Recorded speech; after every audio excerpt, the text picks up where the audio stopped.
दोस्तों आज हम आपको बताने वाले हैं कि भगवान विष्णु जी कल की अवतार क्यों लेंगे और कलयुग में किसका वध करेंगे।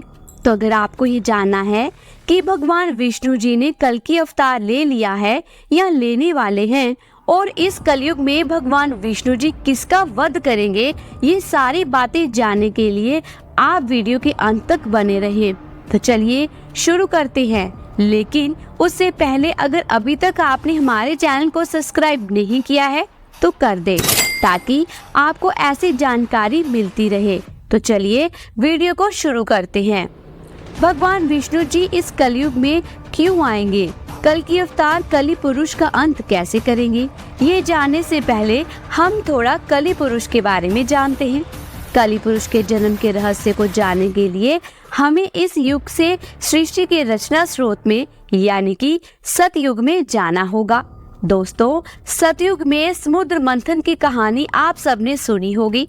समुद्र मंथन मंदराचल पर्वत को गरुड़ देव ने अपनी चोंच में उठाकर क्षीर सागर में रखा और सर्पराज वासुकी को उस पर्वत में लपेटकर रस्से के रूप में प्रयोग किया गया। समुद्र मंथन विष्णु पुराण के अनुसार राक्षस गण वासुकी नाग के मुख और देवता पूंछ की ओर लगे थे, परंतु मंथन नहीं हो पा रहा था क्योंकि मंदराचल पर्वत का आधार घूम नहीं रहा था। तब भगवान विष्णु जी ने कछुए का अवतार लेकर मंदराचल पर्वत को अपनी पीठ पर रखा। इस प्रकार समुद्र मंथन की शुरुआत हुई। उसमें बहुत सारे कीमती आभूषणों के साथ पहले हलाहल नामक तेज विष निकला। भगवान विष्णु जी को इस विष के बारे में पहले से ही पता था। उन्होंने देवताओं को इसके बारे में इसलिए नहीं बताया क्योंकि वह जानते थे कि अगर उन्होंने देवताओं को इस विष के बारे में बता दिया तो वह विष के कारण इस मंथन को नहीं करेंगे, इसलिए उन्हें सिर्फ अमृत के बारे में बताया गया। अब क्योंकि हलाहल विष निकल गया था और सभी इसके प्रकोप से मूर्छित होने लगे, परंतु शर्त के अनुसार इसे आधा देवताओं को और आधा असुरों को पीना था।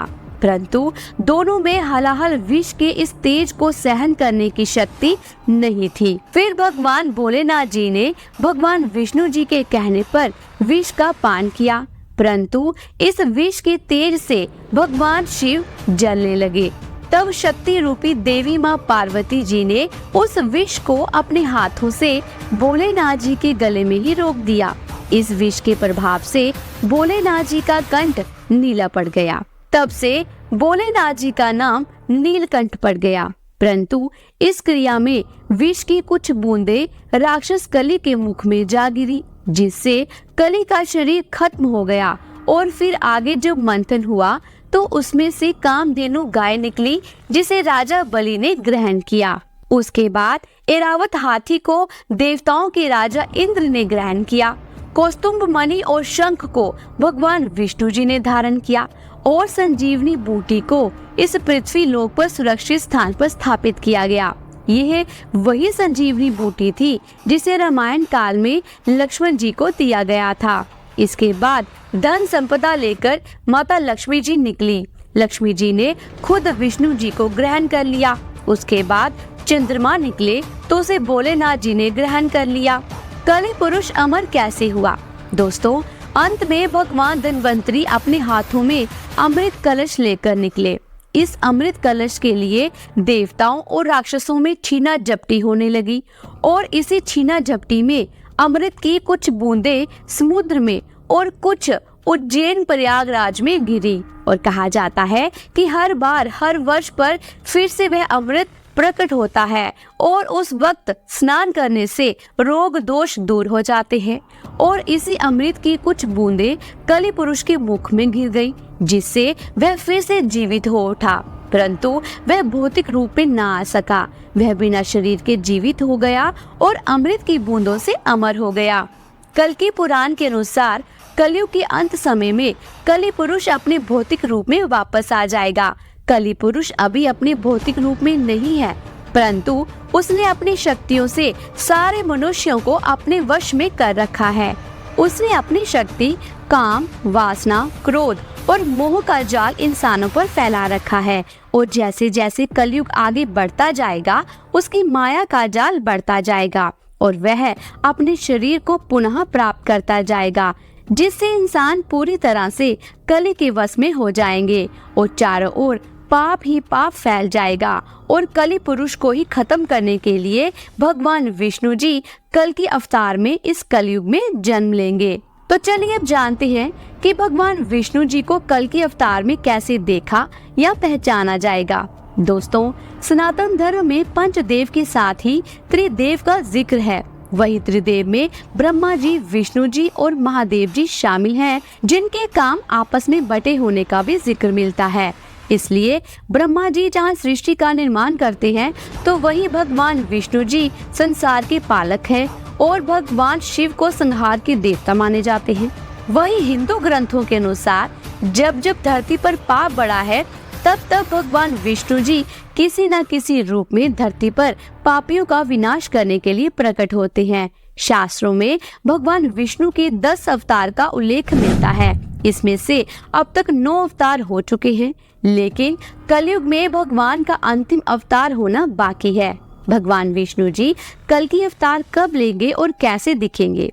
ऐसा माना जाता है कि जब कलयुग अपनी चरम सीमा पर पहुंच जाएगा, तब विष्णु जी कल की अवतार लेकर कलयुग का अंत करेंगे। शास्त्रों में कहा गया है कि जैसे जैसे घोर कलयुग आता जाएगा, वैसे वैसे धर्म, सत्य, पवित्रता, क्षमा, आयु कम होने की कगार पर आ जाएंगे। यह भी बताया गया है कि कलयुग में जिसके पास धन होगा, उसी को लोग सदाचारी मानेंगे और जो जितना छल कपट कर सकेगा, वह सब लोगों की नजरों में सबसे कुशल व्यवहार वाला माना जाएगा। ऐसा माना जाता है कि जिस तरह से आज के समय में घटनाएं सामने आ रही हैं, एक समय ऐसा भी आएगा जब ऐसी घटनाएं अपने चरम सीमा पर होंगी। कलयुग का अंत कब होगा और लोग कैसी हरकतें करेंगे?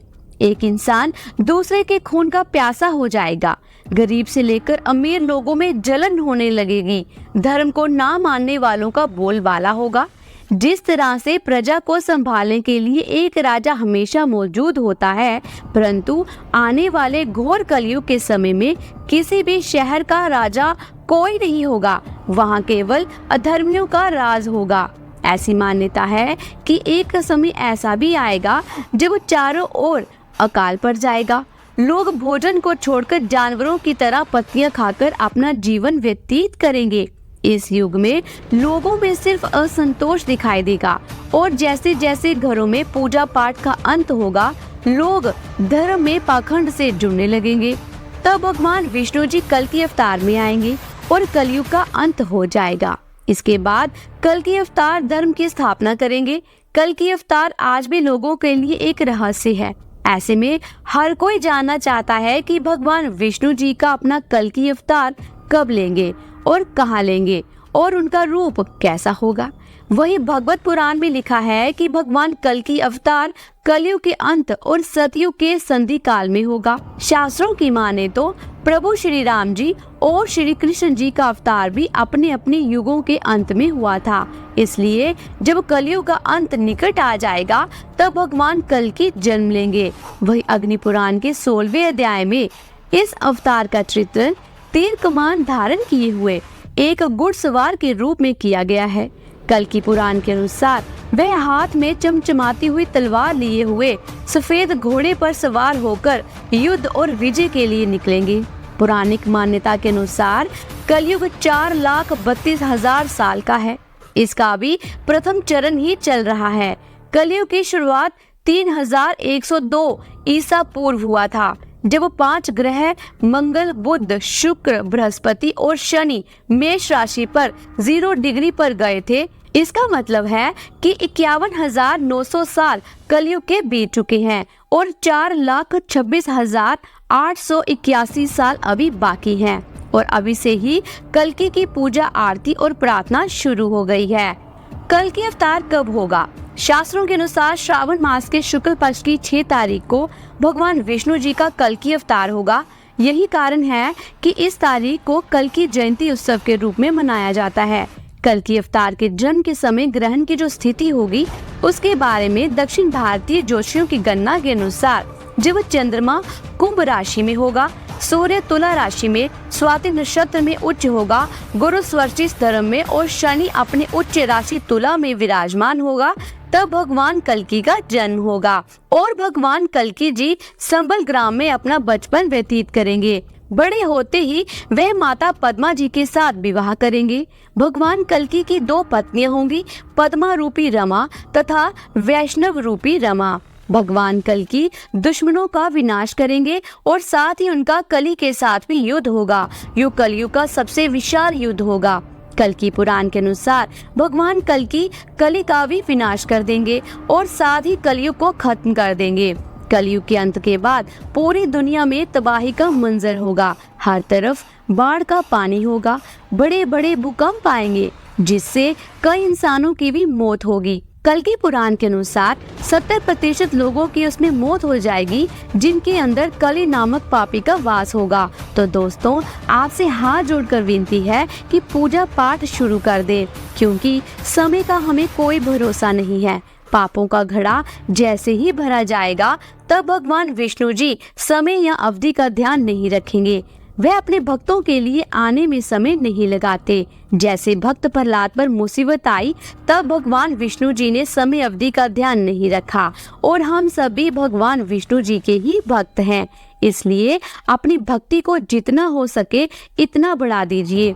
कल्कि पुराण में तो 3 समय बताए गए हैं पूजा के, और हम तो सिर्फ दिन में 2 बार ही पूजा पाठ करते हैं, जिसमें सुबह और शाम होती है। लेकिन कल्कि पुराण के अनुसार हमें दिन में 3 बार पूजा पाठ करने को कहा गया है।